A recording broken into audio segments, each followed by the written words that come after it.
మహాగణుడును మహోన్నతుడైన దేవాది దేవునికి మహిమ కలుగును గాక.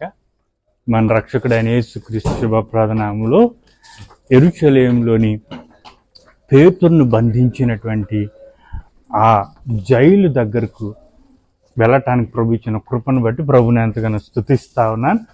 ఇదిగో ఈ సమయంలో పేతురును ఎక్కడైతే బంధించారో, క్రీస్తు స్వార్థ చెప్పటానికి వీలు లేదు అని చెప్పి ఏ బందీగా ఎక్కడ ఉంచారో ఆ జైల్లో నుండి చూడటానికి, ఆ జైలును దర్శించడానికి ప్రభు ఇచ్చిన కృపను బట్టి ఎంతగానో స్తుతిస్తా ఉన్నాను.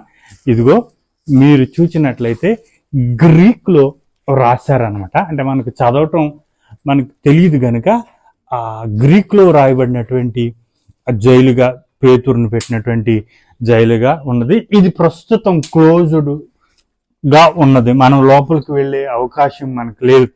ఇదిగో ఇక్కడ బంధించినటువంటి పేతురు గారిని దూత వచ్చి గొప్ప వెలుగుతో నింపి పేతురు బయటకు ద్వారము తెరిచి తీసుకుని వచ్చినట్లుగా మనం చూస్తా ఉన్నాం. అపోస్తలుల కార్యాల గ్రంథం 12వ అధ్యాయంలో పేతురు ఇక్కడ నుండి బయటికి వచ్చి ఇదిగో మార్కు ఇంటికి వెళ్ళి డోరును తట్టినట్లుగా చూస్తాం. రోదే అన్న చిన్నది పేతురు స్వరాన్ని గుర్తుపట్టి ద్వారము తెరిచినట్లుగా మనం చూస్తాం.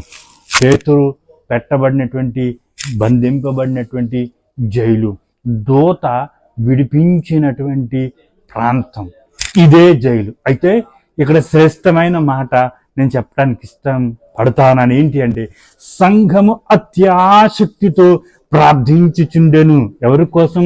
ఈ జైల్లో పెట్టబడిన పేతురు, బంధింపబడిన పేతురు కోసం సంఘం అత్యాసక్తితో ప్రార్థించుచుండెను.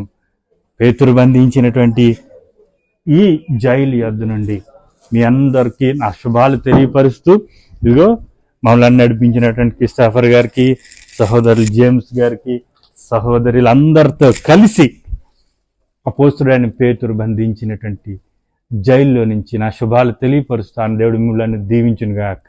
ఆమేన్.